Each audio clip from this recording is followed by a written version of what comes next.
Good morning, sir. Good morning, sir. Good morning, sir.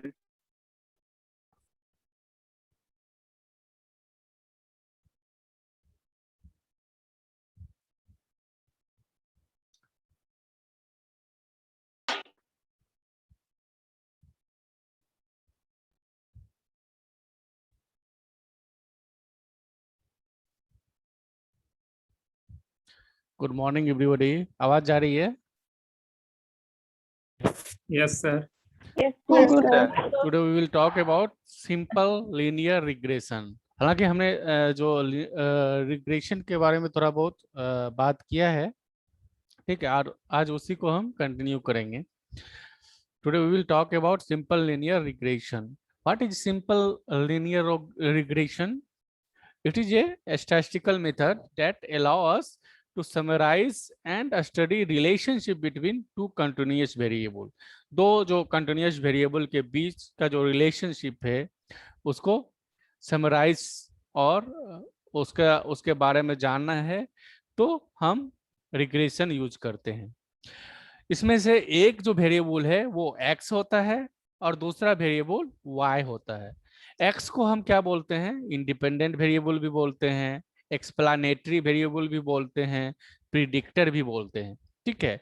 और y जो है, y को हम जो है आउटकम या डिपेंडेंट वेरिएबल बोलते हैं, ठीक है। और इससे जो है एक्चुअली जो है y जो है वो डिपेंडेंट वेरिएबल है और x क्या है? Independent variable. एक जो है काउज है, x जो है काउज है, y क्या है? इफेक्ट है, आउटकम है, ठीक है। जैसे हमने बताया था एक पे प्रोडक्शन है, इनका हमको देखना है जो क्या बोलते हैं रेनफॉल का इफेक्ट क्या है प्रोडक्शन पे। तो y पे जो हम लेंगे प्रोडक्शन और x पे लेंगे जो रेनफॉल, ठीक है। तो ये है रिग्रेशन। और हम जो बात करेंगे जो तुम्हारे टॉपिक में है वो है सिंपल लीनियर रिग्रेशन। हम मल्टीपल लीनियर रिग्रेशन की बात नहीं करेंगे, ठीक है। अब ये सिंपल लीनियर रिग्रेशन जो है वो शुरू कैसे कहाँ से होता है? आपको फिटिंग ऑफ लाइन से शुरू होता है। आपको लाइन फिट करना है एक्स और वाई के बीच, ठीक है, लाइन ऑफ बेस्ट फिट। अब एक्स जो है वो है डिपेंडेंट वेरिएबल, वाई क्या है? Independent variable. तो जो एक्चुअली ये जो सिंपल लीनियर रिग्रेशन है वो लीनियर है। तो लीनियर का जो इक्वेशन है वो क्या है? y equal to a plus B X, यही है ना। तो ये उसी इक्वेशन को फॉलो करता है, ठीक है। Simple linear regression describe the nature of relationship between two variable. दो वेरिएबल के बीच जो रिलेशनशिप का नेचर क्या है वो डिफाइंड होता है सिंपल लीनियर रिग्रेशन से। इसमें इसका जो मोस्ट कॉमन इक्वेशन जो है वो है y equal to beta naught plus beta one x plus mu. यहाँ पे y क्या है? डिपेंडेंट वेरिएबल, और ये बीटा नॉट और बीटा वन ये दो जो है वो कांस्टेंट हैं, ठीक है। और x क्या है? Independent variable. यहाँ पे एक इंडिपेंडेंट वेरिएबल है, इसलिए ये सिंपल लीनियर रिग्रेशन है। अगर जो इंडिपेंडेंट वेरिएबल एक से ज्यादा होगा तो वो होगा मल्टीपल लीनियर रिग्रेशन, ठीक है। तो यहाँ पे जो बीटा नॉट है वो रिप्रेजेंट करता है ये जो कर्व है, ये जो हमने ग्राफ खींचा है उसका इंटरसेप्ट, और जो बीटा वन है वो रिप्रेजेंट करता है इसका स्लोप, ठीक है।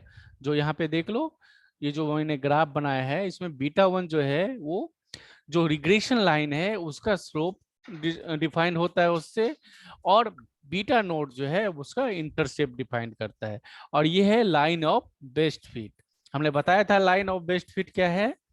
जो डिफरेंट पॉइंट, ऐसा जो लाइन जो बहुत ज्यादा सबसे ज्यादा पॉइंट को टच करे या उसके पास उसके आसपास जो है सबसे ज्यादा पॉइंट हो।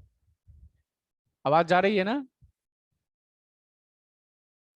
Yes, sir. Yes, sir. Yes. तो इसमें जो हमने पहले ही बताया, इसमें एक वेरिएबल जो है वो डिपेंडेंट वेरिएबल है और दूसरा जो है इंडिपेंडेंट वेरिएबल है। जो जो वेरिएबल को हम प्रिडिक्ट करते हैं वो डिपेंडेंट वेरिएबल है, और जिस वेरिएबल की सहायता से हम प्रिडिक्ट करते हैं वो इंडिपेंडेंट वेरिएबल है। जैसे हम y बराबर हमने बताया beta naught plus beta one x plus e क्या है, एरर टर्म है। यहाँ पे x मान लो रेनफॉल है और y जो है जो प्रोडक्शन है, ठीक है। तो बीटा नॉट और बीटा वन को कांस्टेंट है उसको छोड़ दो, वेरिएबल यहाँ पे एक ही है, वो है रेनफॉल, और ये क्या है, इंडिपेंडेंट वेरिएबल। ये जो इंडिपेंडेंट वेरिएबल है ये प्रिडिक्ट हम क्या कर रहे हैं, रेनफॉल की सहायता से हम प्रिडिक्ट कर रहे हैं प्रोडक्शन को। तो प्रिडिक्ट जो प्रिडिक्शन में यूज हो रहा है, जिसका हम प्रिडिक्शन कर रहे हैं वो है y, दैट मीन्स प्रोडक्शन, और जिसकी सहायता डिपेंडेंट वेरिएबल, और जिसकी सहायता से हम प्रिडिक्ट कर रहे हैं y का, वो क्या है, x, जो कि क्या है, इंडिपेंडेंट वेरिएबल, ठीक है। अब ये रिग्रेशन जो है, रिग्रेशन डिफर्स फ्रॉम कोरिलेशन। अब बोलेगा दोनों में तो हमने रिलेशनशिप ही देखा ना, दोनों में जो बेसिकली जो है रिग्रेशन और कोरिलेशन, दोनों में हम x और y के बीच रिलेशनशिप ही देखते हैं, लेकिन फिर भी दोनों में डिफरेंस है, बहुत डिफरेंस है, ठीक है। Regression estimate the nature of relationship. जो रिग्रेशन में हम बात करते हैं वो x और y के बीच का जो रिलेशनशिप है उसका नेचर क्या है वो डिफाइन करता है। Whereas correlation coefficient estimate intensity of the relations, वो जो रिलेशनशिप है उसका इंटेंसिटी क्या है ये कोरिलेशन कोएफिशिएंट बताता है। तो दोनों में यही डिफरेंस है कि जो रिग्रेशन कोएफिशिएंट है, रिग्रेशन जो है वो दो x और y के बीच, दैट मीन्स डिपेंडेंट और इंडिपेंडेंट वेरिएबल के बीच क्या रिलेशनशिप है, उसका नेचर क्या है वो डिफाइन करता है, जबकि कोरिलेशन कोएफिशिएंट उसका इंटेंसिटी या डिग्री जो है वो बताता है, ठीक है। सिंपल लिनियर रिग्रेशन जो है deals with study of relationship involving two variable, whereas relationship among more than two variable are studied by multiple regression technique। हमने पहले ही बताया जो हमको सिर्फ पढ़ना है वो पढ़ना है सिंपल लिनियर रिग्रेशन, हमको मल्टीपल पढ़ना नहीं है। हालांकि हमने उसका एक एग्जांपल दे दिया है, जब हम जो डिपेंडेंट वेरिएबल एक ही हो लेकिन इंडिपेंडेंट वेरिएबल एक से ज्यादा हो, वहां पे जो वेरिएबल हमने लिया था एक ही लिया था, रेनफॉल।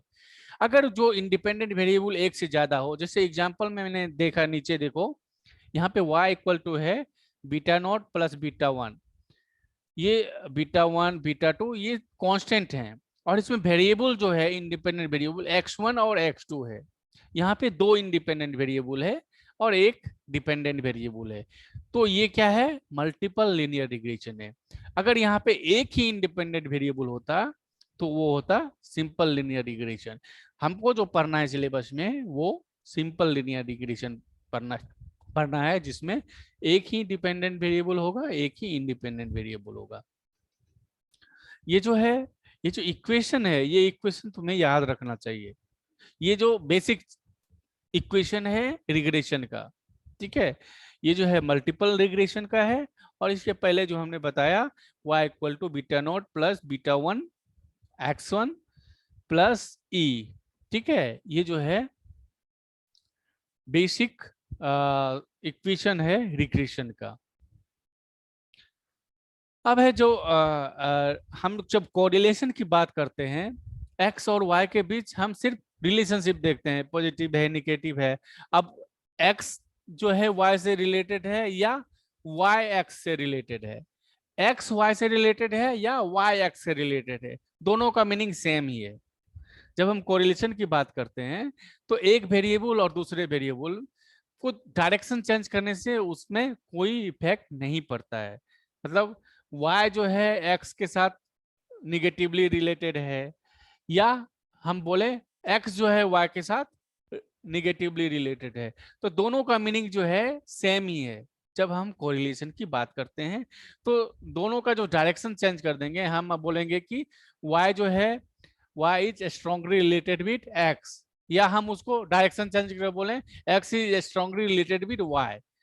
तो ये दोनों सेंटेंस एक ही है जब हम कोरिलेशन की बात करेंगे, लेकिन रिग्रेशन में अगर हम बोल रहे हैं regression of y upon x, it is different meaning then regression of x upon y. यहाँ पे direction also matters. That means beta X Y, जब हम जो ये रिग्रेशन को रिप्रेजेंट करते हैं उसको जो रिग्रेशन कोएफिशिएंट को जो रिप्रेजेंट करते हैं हम इसी फॉर्म में करते हैं, बीटा एक्स वाई या beta Y X. Beta X Y का मीनिंग हुआ regression of Y, beta Y X का मीनिंग हुआ regression of Y on X, और बीटा एक्स वाई का मीनिंग हुआ regression of X on Y. दोनों दो चीज है. बीटा वाई एक्स का मतलब है regression of Y on X, इसका मतलब हुआ the average change in Y with per unit change in X. एक यूनिट एक्स के चेंज होने से जो है वाई कितना चेंज होगा, अगर ये बता रहा है तो उसको बोलेंगे regression of Y on X. और अगर दूसरा है beta X Y, beta X Y मतलब हुआ regression of X on Y, इसका मतलब हुआ the average change in X per unit change in Y. ठीक है, और ये दोनों जो है इक्वल नहीं होते हैं. ठीक है, ये दोनों इक्वल नहीं होते हैं, इसलिए direction also matters in regression. जबकि कोरिलेशन में ऐसा बात नहीं था. कोरिलेशन में हम बोलेंगे कि x जो है y से रिलेटेड है या y x से रिलेटेड है, दोनों का सेम मीनिंग था.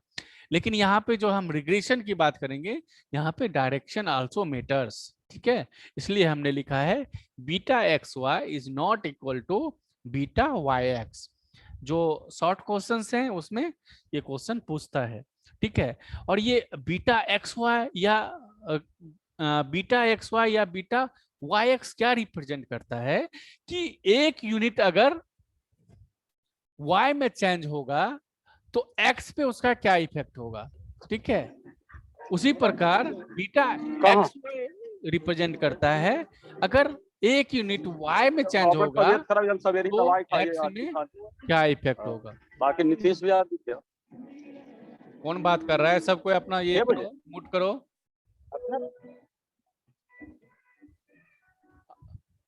ठीक है,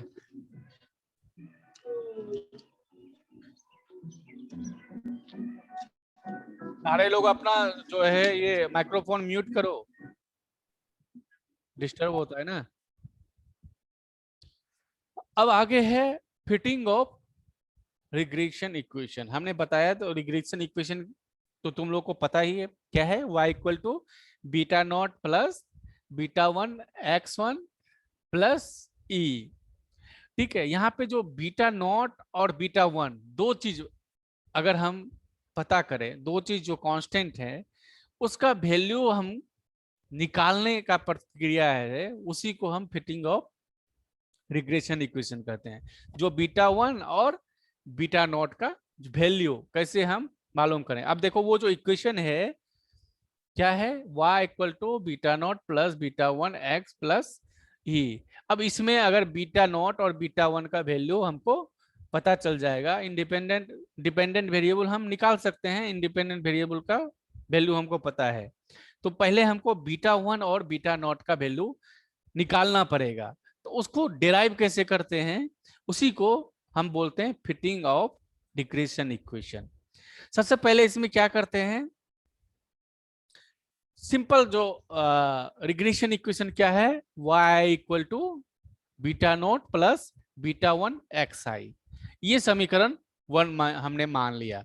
ठीक है, उसके बाद क्या किया, ये जो समीकरण है इसमें दोनों लेफ्ट और राइट साइड दोनों साइड हम समेशन लगा देते हैं, ऐड कर लेते हैं. ठीक है, तो दोनों साइड समेशन लगाएंगे तो जो इक्वेशन प्राप्त होगा वो हम समीकरण दो मान लेते हैं. ठीक है, उसके बाद हम फिर समीकरण वन में क्या करते हैं, समेशन एक्स आई को जो है मल्टीप्लाई करते हैं और पूरा को फिर समेशन जो है समीकरण वन को जो है एक्स आई से मल्टीप्लाई करते हैं और पूरा को जो है हम समेशन मल्टीप्लाई करते हैं। ठीक है, तो हमारा इक्वेशन थर्ड प्राप्त होता है। ठीक है, फिर हम क्या करते हैं, जो सेकेंड हमारा इक्वेशन है समेशन वाई आई बराबर n beta naught plus beta one summation x i, उसको समेशन एक्स आई से मल्टीप्लाई करते हैं। ठीक है, तो हमारा इक्वेशन 4 प्राप्त होता है। ठीक है, और समीकरण तीन जो था उसको n से मल्टीप्लाई करते हैं, उसके बाद जो मिलता है उसको हम समीकरण 5 मानते हैं और समीकरण 5 को समीकरण 4 से घटा देते हैं, समीकरण 4 को समीकरण 5 से घटा देते हैं। उसके बाद हमको वैल्यू मिलता है बीटा 1 का। ठीक है, बीटा 1 का वैल्यू जो है n summation x i y i minus summation x i summation y i divided by n summation x i का square minus summation x i का होल स्क्वायर। ये जो है, ये जो टर्म है, ये है बीटा 1 का फॉर्मूला। ये तुम्हें याद रखना है क्योंकि बीटा 1 निकालना अभी क्या ये स्टैटिस्टिक्स में भी है, इसके बाद जब तुम आगे पढ़ोगे तो ये पॉपुलेशन डायनामिक्स में भी है, उसके बाद और भी एफआरएम के सब्जेक्ट में है। तो ये जो है बीटा 1 का जो फॉर्मूला है वो आपको याद रखना है। उसके बाद जब हमारे पास बीटा 1 आ गया तो हम उससे बीटा नोट निकालेंगे। बीटा नोट कैसे निकालेंगे, हमको पता है वाई आई इक्वल टू होता है beta naught plus beta 1 x i. अब ये जो बीटा 1 या बीटा नोट के ऊपर जो अगर कैप लगा देते हैं उसका मतलब होता है एस्टिमेटेड वैल्यू। अगर हम बीटा 1 या बीटा नोट के ऊपर कैप कहीं पे लगा दिए, इसका मतलब है वो एस्टिमेटेड वैल्यू है जो कि हम एस्टिमेट कर रहे हैं। ठीक है, तो उसके बाद क्या किए हम, summation throughout and divided by n. तो हमको ये beta naught equal to y bar minus beta 1 x bar, ये जो हमारा बीटा नॉट निकल गया। पहले हमने बीटा 1 निकाला, तो ये बीटा नॉट और बीटा 1 का वैल्यू अगर हमको निकल गया तब हम जो है ये जो रिग्रेशन इक्वेशन वो फिट कर सकते हैं। y equal to beta naught plus beta 1 x i plus e और टर्म अगर हम 0 मान लें, ठीक है, तो हमारा इक्वेशन होगा y equal to beta naught plus beta 1 into x i. तो यहाँ पे एक्स आई क्या है, इंडिपेंडेंट वेरिएबल, वो हमको डाटा रहेगा और हम इस विधि से जो है हम बीटा 1 और बीटा नॉट निकाल लेंगे इस फॉर्मूला से, तब हम y का वैल्यू प्राप्त कर सकते हैं। जैसे हमने बोला प्रोडक्शन, हम रेनफॉल के आधार पे हम जो उसका प्रोडक्शन का एस्टिमेट कर सकते हैं और ऐसा बहुत सारा चीज है जो हम कर सकते हैं। तो ये है बीटा नॉट और बीटा 1, इसको हम बोलते हैं फिटिंग ऑफ रिग्रेशन इक्वेशन। तुम लोग जो बाद में जो है इसको देखोगे, बहुत इजी है, ज्यादा कुछ इसमें है नहीं, सिर्फ इक्वेशन माना है, फिर उसको कभी समेशन से मल्टीप्लाई किया है, कभी एन से मल्टीप्लाई किया। जो मेन मोटो है ये सब करने का, हमको फॉर्मूला जो डिराइव करना बीटा 1 का और बीटा नॉट का। ठीक है, जो अगर डेरिवेशन इम्पोर्टेंट है क्या क्या बोला, डेरिवेशन इम्पोर्टेंट है सर, या फॉर्मूला से काम चल जाएगा सर?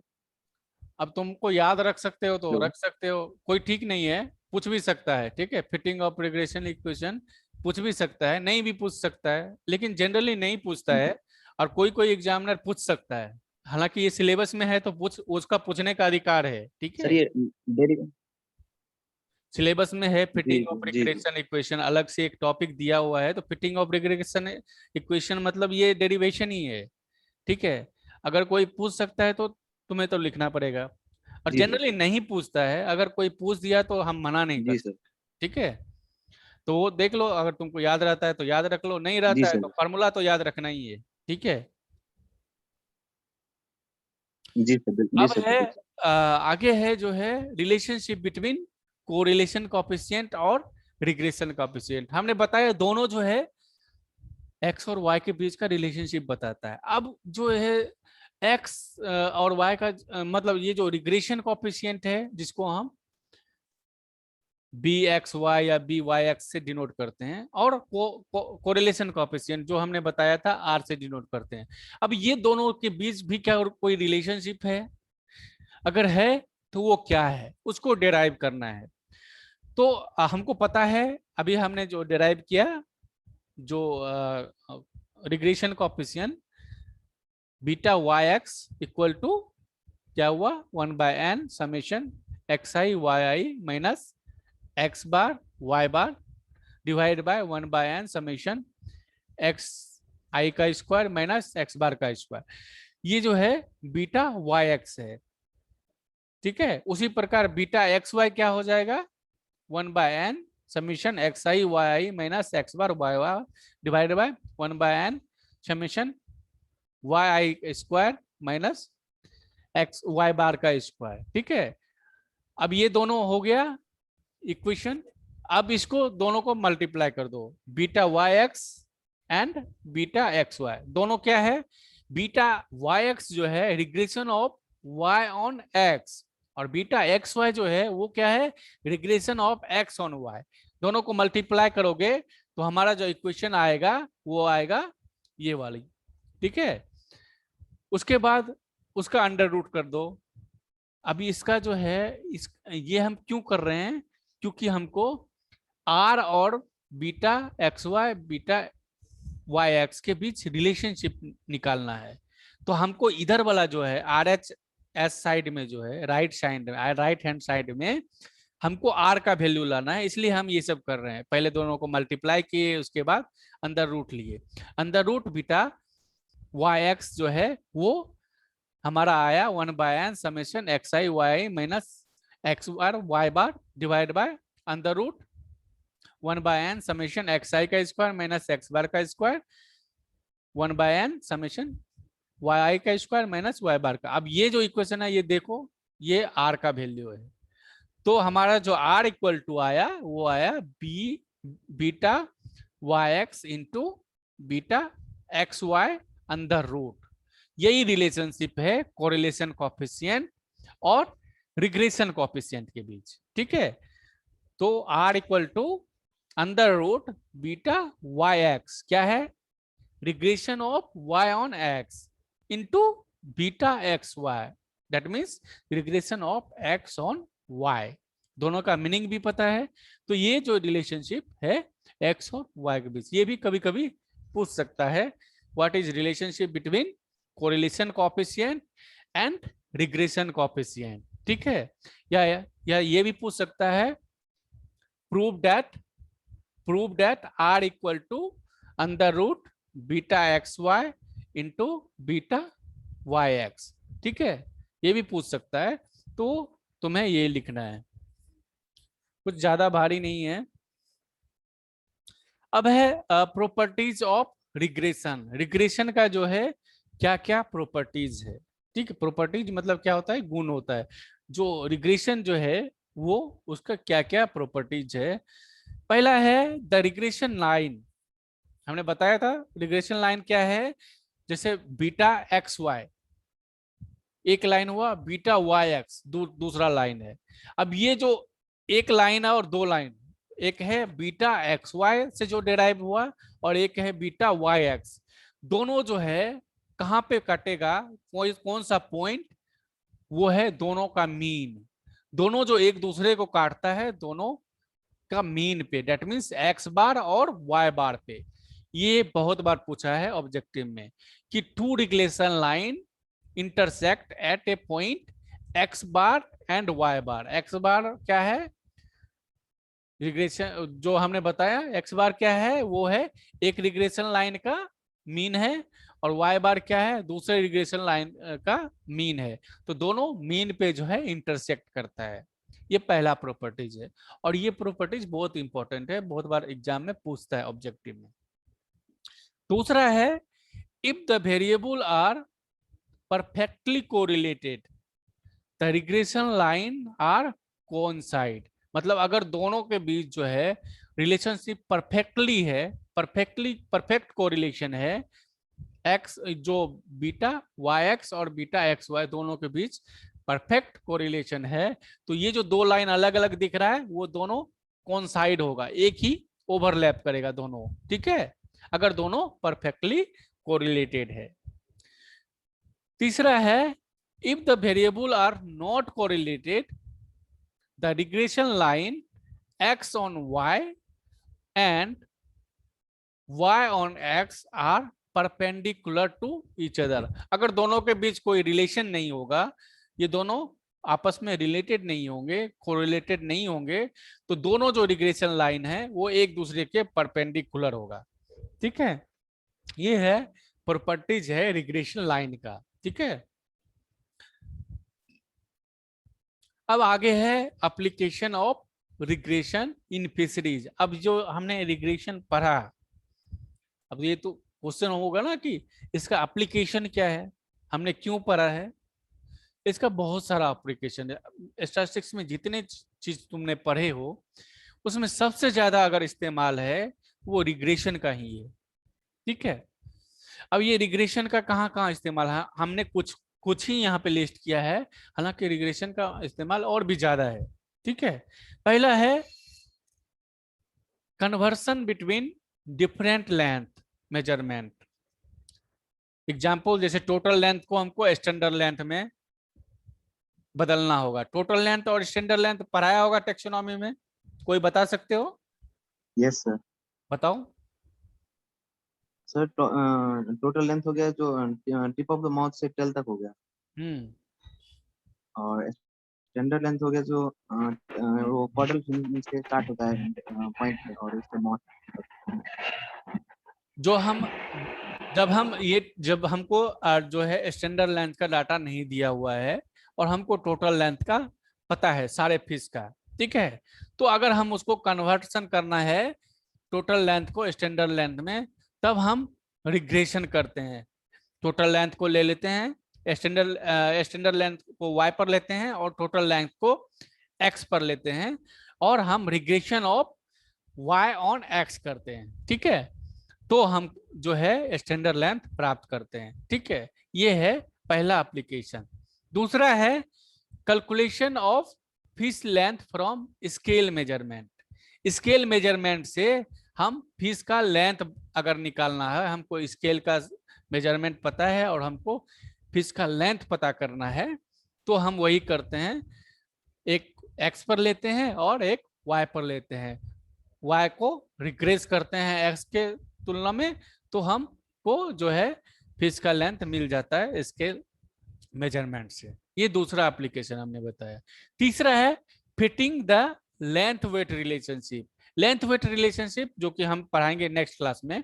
लेंथ वेट रिलेशनशिप है क्या कि अगर फिश का वेट पता है तो हम लेंथ निकाल सकते हैं, लेंथ पता है तो वेट निकाल सकते हैं। यही जो लेंथ वेट रिलेशनशिप है वो उसमें भी रिग्रेशन का ही एप्लीकेशन है, एक का दूसरे ऊपर रिग्रेस करते हैं तो हमको लेंथ वेट रिलेशन, वो हम नेक्स्ट क्लास में लेंथ वेट रिलेशनशिप हम भी पढ़ाएंगे और तुमको वो एफआरएम में भी पढ़ना है। आगे है estimation of total mortality, natural mortality and fishing mortality. ये जो टोटल मोर्टेलिटी, नेचुरल मोर्टेलिटी, ये फिशिंग मोर्टेलिटी, इसको कैलकुलेट करने के लिए बहुत सारे मॉडल है जो कि तुम्हें पॉपुलेशन डायनामिक्स में 3rd ईयर में पढ़ने हैं, ठीक है। टोटल लेंथ क्या है? Natural length plus fishing mortality. Total जो मोर्टेलिटी मतलब है natural mortality plus fishing mortality. Natural mortality मतलब क्या है? जो फिश का जो डेथ होगा नेचुरली, दैट मीन्स प्रीडेटर के थ्रू या फिर आप उसका बीमारी हुआ बूढ़े होके, तो उस नेचुरली अगर डेथ हुआ तो उसको बोलते हैं नेचुरल मोर्टेलिटी। फिशिंग मोर्टेलिटी मतलब फिश का कैच के थ्रू जो डेथ हुआ, जब हम कैच किए, हार्वेस्टिंग किए उसके थ्रू, तो उसको बोलते हैं फिशिंग मोर्टेलिटी, ठीक है। और अब फिशिंग मोर्टेलिटी और नेचुरल मोर्टेलिटी को हम जोड़ देंगे, वो हो जाएगा टोटल मोर्टेलिटी। तो इसको कैलकुलेट करने के लिए जो है बहुत सारे मॉडल्स हैं जो हम पॉपुलेशन डायनामिक्स में पढ़ोगे, जो एफआरएम में है टीचर वो पढ़ाएंगे तुम्हें। तो इसमें भी रिग्रेशन का यूज होता है, तो वहां पे भी तुम्हें प्रैक्टिकल में रिग्रेशन का यूज करना पड़ेगा, ठीक है। अगला है relation of fecundity of fecundity to body weight of fish. Fish का जो बॉडी वेट है उसके आधार पे वो नंबर ऑफ एग कितना ले करता है, कितना करेगा, ठीक है, वो अगर हमको जानना है तो उसमें भी हम रिग्रेशन का यूज करते हैं। जो फिश ले करता है ना एग, एग जो जब ब्रीडिंग के टाइम में वो उसके बॉडी वेट से रिलेटेड होता है, वो भी हम रिग्रेशन के थ्रू जानते हैं, प्रिडिक्ट करते हैं, ठीक है। आगे है सेकेंडिटी क्या होता है? फेकंडिटी मतलब एक जो है फिश जो है कितना एग जो है, number of egg per unit body weight release करता है, ठीक है। जब हम ब्रीडिंग करते हैं ना फिश का, तो डिफरेंट जो फिश है उसका अलग अलग फेकंडिटी होता है। कुछ जो फिश जो है 1 किलो बॉडी वेट पे मान लो 1 मिलियन एग रिलीज करता है, कोई जो है 100 करता है, तो वो सबका जो फेकंडिटी अलग अलग फिश का होता है, ठीक है। तो वही है पर यूनिट बॉडी वेट पे कितना नंबर ऑफ एग वो रिलीज करता है। जिसका ज्यादा मोटिलिटी होता है जनरली वो ज्यादा जो है उसका फेकंडिटी भी होता है, ठीक है। तो डिफरेंट फिश का अलग अलग फेकंडिटी होता है, जो तुम आगे पढ़ोगे, तुम जो ब्रीडिंग है ना, ब्रीडिंग में पढ़ोगे किसका फेकंडिटी कितना होता है, ठीक है। गोल्ड फिश का कितना होता है, जो मूली है, मूली तो एग नहीं देता है, ठीक है, लाइव बियरर है या एग लेइंग, दो टाइप से फिश होते हैं ना। जब ब्रीडिंग पढ़ोगे तो ये सब पढ़ोगे, फेकंडिटी उसमें पता चलेगा कि कितना एग कौन देता है, ठीक है, उसी को फेकंडिटी बोलते हैं, ठीक है। जब हमको बॉडी वेट और फेकंडिटी के बीच रिलेशनशिप पता करना होता है तो वहां भी हम रिग्रेशन का यूज करते हैं। अगला है routine metabolic rate of fish through the regression of oxygen consumption on body weight. अब ऑक्सीजन कंजम्पशन रेट और मेटाबॉलिक रेट ऑफ फिश, ये दोनों का रिलेशनशिप भी जानना होगा, तो भी हम रिग्रेशन का उपयोग करते हैं। यहाँ पे regression of oxygen consumption on body weight, ये जब हम ऑक्सीजन कंजम्पशन को रिग्रेट करते हैं बॉडी वेट के अगेंस्ट, तो हमको रूटीन मेटाबॉलिक रेट प्राप्त होता है, ठीक है। ये सब जनरल जो है, जो कि कॉमन एप्लीकेशन है रिग्रेशन का फिशरीज में, वो हमने बताया। इसके अलावा भी बहुत सारे जो है रिग्रेशन का एप्लीकेशन है, ठीक है। तो ये था आज हमारा रिग्रेशन। तुम लोग आरएस बिरादर में भी पढ़ोगे, लेकिन जो यहाँ पे जो हमने फार्मूला दिया है, जो डिराइव किया है, वो फार्मूला और आरएस बिरादर का जो फार्मूला है, दोनों अलग तुमको लगेगा, लेकिन वो अलग नहीं है। अगर उसको भी डिराइव करें तो वहीं पहुंच जाएंगे। ये जो हमने स्लाइड में जो फार्मूला दिया है, वो फार्मूला इजी है, आपको कैलकुलेट करने में आसानी होगा, सुविधा होगा, इसलिए आप ये फार्मूला याद रखना जो हमने स्लाइड में दिया है, ठीक है। इस विधि से आप आसानी से कैलकुलेट कर पाओगे, वैसे उससे भी कैलकुलेट कर दोगे, ठीक है, लेकिन ये ज्यादा है। तुम्हारी जो है सुविधा जो है दोनों सेम है, जब उसको भी डिराइव करेंगे तो यही फार्मूला आ जाएगा, इसको भी डिराइव करेंगे तो वो फार्मूला आ जाएगा, ठीक है। दोनों में सिर्फ एक स्टेप का ही अंतर है, ठीक है। तो इसलिए ये घबराना नहीं कि ये फार्मूला अलग है वो फार्मूला अलग है, दोनों सेम ही है, ठीक है। आरएस बिरादर भी पढ़ोगे। ये हमारा रिग्रेशन था। अगले दिन जो है हम अनोवा पर आएंगे, लेंथ वेट रिलेशनशिप पर आएंगे, और एक है coefficient of determination R square, वो पढ़ाएंगे। 3 चीज नेक्स्ट क्लास में पढ़ाएंगे।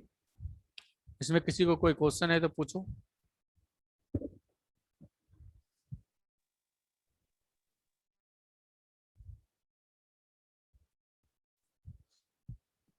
ओके सर वो डायरेक्ट बोलो। सर वो डायरेक्शन वाला सर एक बार बता दीजिएगा। हमने बोला जो कोरिलेशन में है वो डायरेक्शन मैटर नहीं करता है। मतलब जैसे हम बोलेंगे एक्स और वाई के बीच जो पॉजिटिवली कोरिलेटेड है, हम बोले मतलब क्या है, एक्स और वाई जो है पॉजिटिवली कोरिलेटेड है, मतलब या हम एक्स जो है वाई से कोरिलेटेड है ये बोले, या वाई एक्स से कोरिलेटेड ये बोले, दोनों का मीनिंग सेम ही है। हम अगर उल्टा कर दें उसको, एक्स को पहले बोले वाई को बाद में बोले, सेम मीनिंग है, या y को पहले बोले एक्स को बाद में बोले, सेम मीनिंग है। लेकिन रिग्रेशन के केस में ऐसा नहीं है। अगर हम बोलते हैं regression of y on x, इसका डिफरेंट वैल्यू है, मीनिंग है, और regression of X on Y इसका डिफरेंट मीनिंग है। इसलिए direction also matters in regression. हमने बताया एक्स ऑन वाई रिग्रेशन का मतलब है कि एक्स में कितना चेंज होगा वाई के 1 यूनिट चेंज होने में, और regression of Y on X अगर हमने बोला तो वाई में कितना चेंज होगा एक्स के 1 यूनिट चेंज होने में। तो ये दोनों अलग अलग चीज है, ठीक है। तो इसलिए रिग्रेशन में जो है डायरेक्शन आल्सो मैटर्स। समझ में आया? Yes sir. या वहां पे जो है उल्टा करने से मीनिंग सेम था कोरिलेशन में, यहाँ पे ऐसा नहीं है। Okay, thank you. Thank you.